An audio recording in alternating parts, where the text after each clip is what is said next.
Suntem în București, la ultimul etaj al unui bloc nou construit și vreau să-ți arăt împreună cu arhitect Andreea Beșliu un apartament pe care l-am proiectat la partea de amenajare interioară noi, echipa de la Alderamin Studio. Bine ai venit! O să vezi astăzi un apartament situat în nordul capitalei, în ansamblul rezidențial MRS Residence Otopeni. Înainte să facem turul apartamentului, o să vorbim un pic de zona de hol. Pentru că, fiind prima zonă pe care o vezi, practic atunci când intri în casă, și are nevoie de o atenție specială. Ce vreau să menționez este că în momentul în care noi am început amenajarea, în apartament existau finisajele de la nivelul pardoselii și la fel și ușile de la intrare. Bun, holul. Holul l-am tratat cumva foarte clean, foarte curat. Am decis să înlocuim clasicul pantofar cu această comodă. Este o comodă în care încap cumva suficiente locuri de încălțăminte, cele uzuale, pe care le folosești zi de zi, și o să vedeți mai departe că există încă două dressinguri și astfel avem suficient loc de depozitare pentru încălțăminte. O să începem cu zona de living acum, unde o să vă descriu un pic tot ceea ce am propus acolo, culorile, felul în care am poziționat mobilierul în zona de living. Bun, am intrat în living. După cum vedeți, aici ușa am ales să o tratăm într-o vopsea identică cu nuanța peretelui, tocmai pentru a camufla această zonă. Da? Am folosit aceste corpuri de iluminat ca un mic accent de lumină ambientală, să zic așa, pe perete. Peretelui i-am dat un pic de textură. Această textură prin aplicarea profilelor din duropolimer.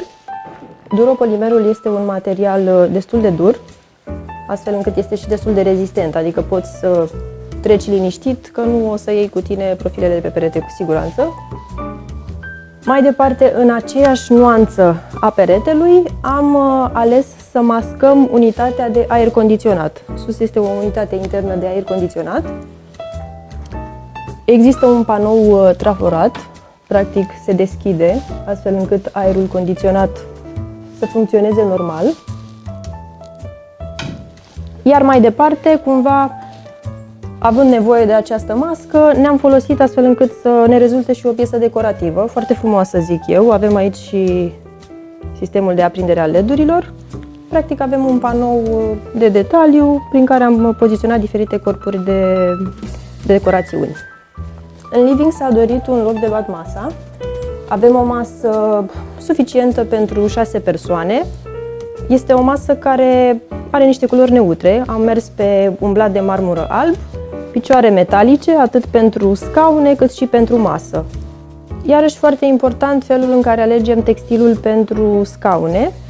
Este un textil într-o nuanță foarte ușor de întreținut și oricum foarte confortabilă. Practic, aceste scaune simți cum te îmbrățișează efectiv atunci când te așezi pe ele. Mai departe, o să vorbim despre zona de canapele. Aici am ales două canapele, nu neapărat un colțar, cum foarte multă lume optează pentru colțare. Noi am decis să poziționăm două canapele, astfel încât zona de discuții să fie mult mai amplă. Canapelele sunt dintr-un material foarte rezistent și o culoare la fel ușor de întreținut, pentru că pe lângă aspect trebuie întotdeauna să ne gândim și la funcționalitate. În spatele canapelei, după cum vedeți, s-a creat un culoar de trecere. Proprietarii sunt iubitori de plante și atunci, practic, i-am lăsat să își poziționeze plantele în acea zonă, iar colțul dintre canapele poate fi folosit chiar și de locul de brad de Crăciun și, alte plântuțe pe care ei doresc să și le pună în cameră. Mobilierul de living. Avem pe perete o placare. Această placare este din MDF traforat. Am simțit cumva nevoia de acest trafor pentru a aduce un pic de textură pe perete, dar în același timp nu am vrut să încărcăm foarte mult. Zona de TV este poziționată în legătură cu cele două canapele, astfel încât să fie în relație directă. Iar mai departe, lângă zona de TV, există acest panou decorativ în care am folosit decorațiuni de contrast și zona de șemineu. Șemineul este unul din bioetanol. Bioetanolul este o soluție foarte potrivită atunci când, nu știu, atât pentru apartament cât și pentru casă. Dacă nu ai deja o infrastructură pentru un șemineu pe lemne, poți să te gândești la un astfel de șemineu. Bioetanolul este o alegere foarte potrivită pentru apartamente, dar și pentru case. Țin să menționez că bioetanolul este un material care nu emană fum, nu emană miros și putem să-l folosim foarte ușor. Astfel creăm un ambient foarte cald, da, și o zonă cozy. Am decis că este foarte potrivit această variantă. Mai departe o să mergem să vedeți și bucătăria, care este imediat aproape de zona de living, așa că o să vă poftesc pe voi primii și o să descoperim zona de bucătărie. Zona de bucătărie. Da, zona de bucătărie care dă înspre terasă și pe care dezvoltatorul a propus deja finisajele existente, adică ceea ce este deasupra blatului și la nivelul pardoselii.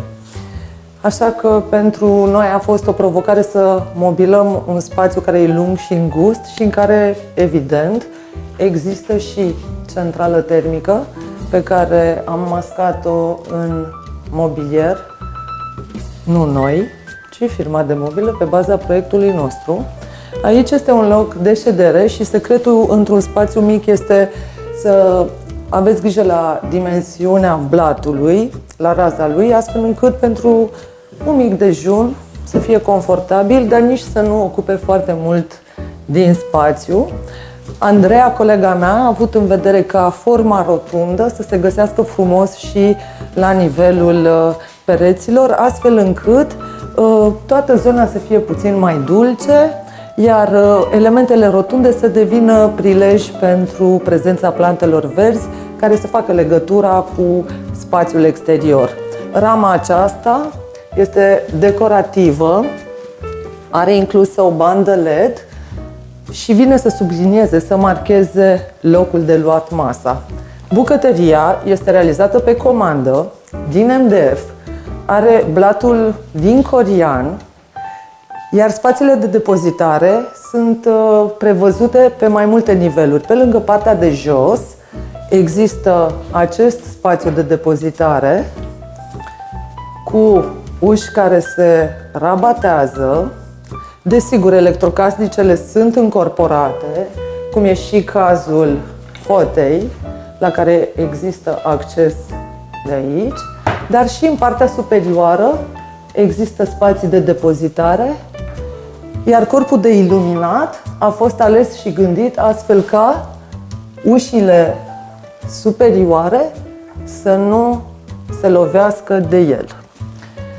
Mai departe, pentru că spațiul bucătăriei era fragmentat de prezența acestui stâlp, o decorațiune care practic completează o nișă care s-a format din prezența stâlpilor, vine să aducă un plus de veselie, dar și de prospețime. Ideea de prospețime, un panou realizat pe comandă, cu licheni și completat de plante.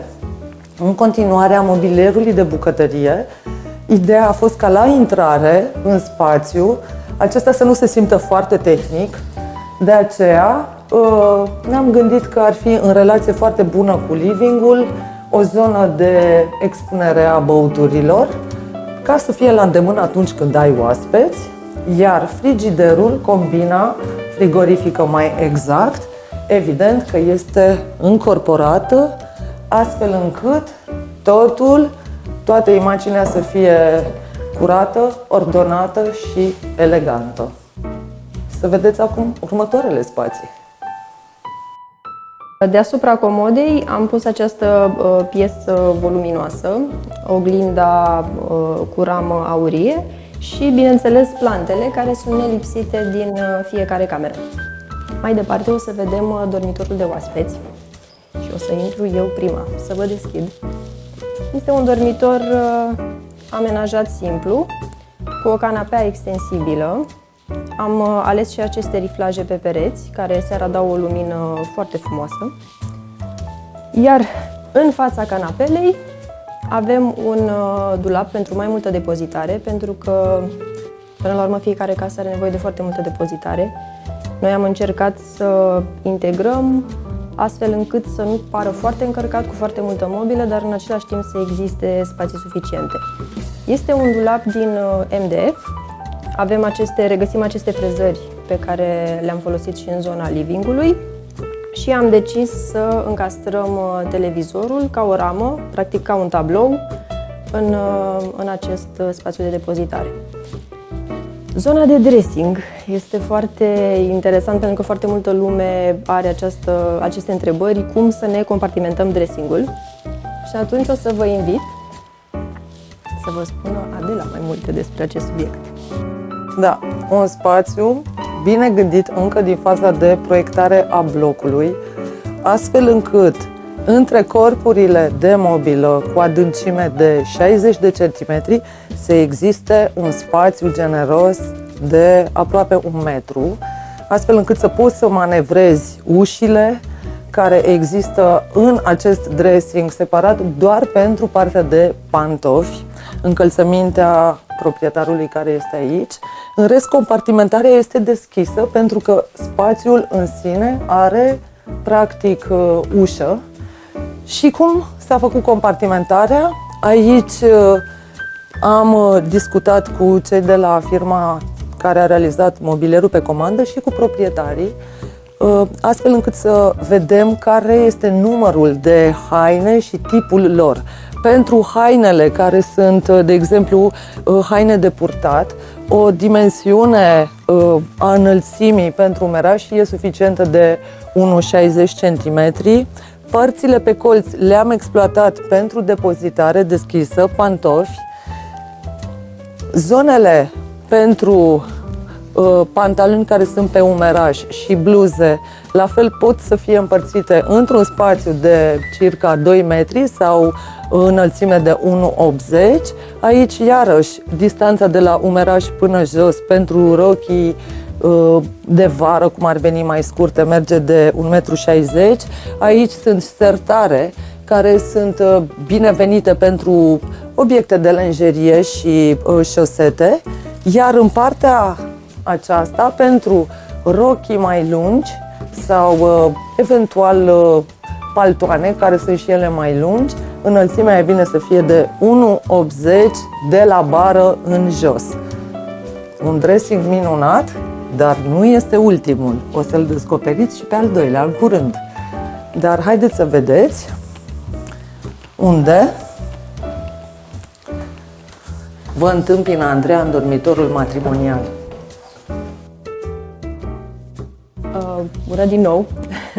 Cum vă spuneam la început, apartamentul a fost transformat din 4 camere în 3 camere, tocmai pentru a obține acest dormitor foarte, foarte generos.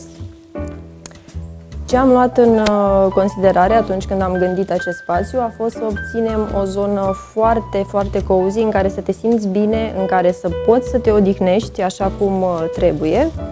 Astfel, în zona patului am propus această placare tapițată, este foarte plăcută la atingere și chiar și tăblia patului este tot dintr-o tapiserie un pic diferită cromatic, dar cumva același material. Este un pat generos de 1,80 pe 2 și în lateralele acestui pat am propus acest joc de lumini, pentru că seara jocul acesta îți dă cumva o stare de relaxare. Contează foarte mult atmosfera și atunci am făcut aceste corpuri de iluminat care sunt efectiv făcute pe comandă pentru această placare. Există și această comodă care la fel suplimentează locul de depozitare, dar cumva și înfrumusețează tot acest aspect al camerei. Tablourile sunt și ele în ton cromatic cu toată amenajarea. Foarte important această mică sofa, să zic așa, este o piesă care mie mi-a plăcut foarte mult. are cumva această formă ergonomică, fiind este foarte confortabil. M-am așezat pe el de foarte multe ori, am creat în fața patului o mică zonă de relaxare. Tocmai pentru că a rezultat această cameră foarte mare, am împărțit dormitorul matrimonial cu aceste riflaje. Este practic un panou de lemn care se continuă cu acești stâlpișori placați cu lemn, iar în spatele lui o să mai vedeți încă o zonă de dressing. Până să ajungem la dressing, mi se pare foarte important, pentru că până la urmă orice doamnă își dorește o mică zonă de machiaj. Am creat această zonă cu un mic blat pentru produsele cosmetice și o oglindă rotundă generoasă, care se află atât pe partea exterioară a dressingului, dar atât și pe partea de interior. Am tratat și zona de tavan pe orizontală cu aceste scafe luminoase, pentru că până la urmă atunci când stai în pat, vezi tavanul și este foarte important în dormitor să dăm mare atenție și tavanului, atât prin o alegere reușită a corpului de iluminat, dar și prin acest exemplu pe care l-am propus noi aici, o scafă luminoasă și profilele din duropolimer pe care le-am aplicat efectiv pe conturul scafei. Mai departe o să vedem și zona de dressing, zona separată de aceste riflaje de lemn. Adela? Da, m-ai găsit exact unde trebuie și unde îmi place. Atunci când am decis care încăpere să fie alocată dormitorului matrimonial, cea mai mare a fost luată în calcul, de aceea din 3 camere, 3 dormitoare s-a ajuns să fie 2, pentru că dormitorul matrimonial știam că e necesar să aibă un dressing foarte generos. Ca atare, zona aceasta care e înspre cameră e practic ca un perete, înspre dressing a devenit o oglindă luminoasă și foarte generoasă, mare. Uite, practic mă văd foarte bine. Am avut în vedere un spațiu de 1,20 m între peretele acesta și corpurile cu adâncime de 60 cm și până este peretele mascat către cameră, adică plin și cu oglindă în partea aceasta, dulapurile sunt cu profile metalice la uși și sticlă, astfel încât orientarea vis-a-vis de garderobă să fie mai ușoară. Dar unde Andreea a prevăzut riflajele cu oglinda pentru machiaj înspre dressing, oglinda se dublează, însă fețele dulapurilor sunt tratate ca o placare, gândite așa încă din faza de proiect și foarte frumos executate de firma cu care am colaborat pe partea de mobilă și, evident, deasupra dulapurilor este o mască pentru aerul condiționat, exact în același stil pe care Andreea l-a gândit și pentru living. Un apartament foarte frumos, ne-a ieșit foarte frumos, nu-i așa, Andreea? Ne-a ieșit foarte frumos și sunt foarte mândră de această amenajare. Oricum, ce este de menționat și de știut, faptul că clienții noștri au mers 100% pe mâna noastră și atunci colaborarea a fost foarte ușoară și rezultatul, zic eu, că este pe măsură. Da, păi dacă are omul încredere în ceea ce ne place să facem, nu? Corect. Atunci, normal că doar nu facem case frumoase, doar așa că ne cere cineva. Nu facem case frumoase pentru că asta ne place să facem. Exact. E un lucru pe care îl faci cu drag, se simte și se vede. Așa că vă așteptăm și data viitoare la o prezentare de apartament. Tot frumos. Tot frumos.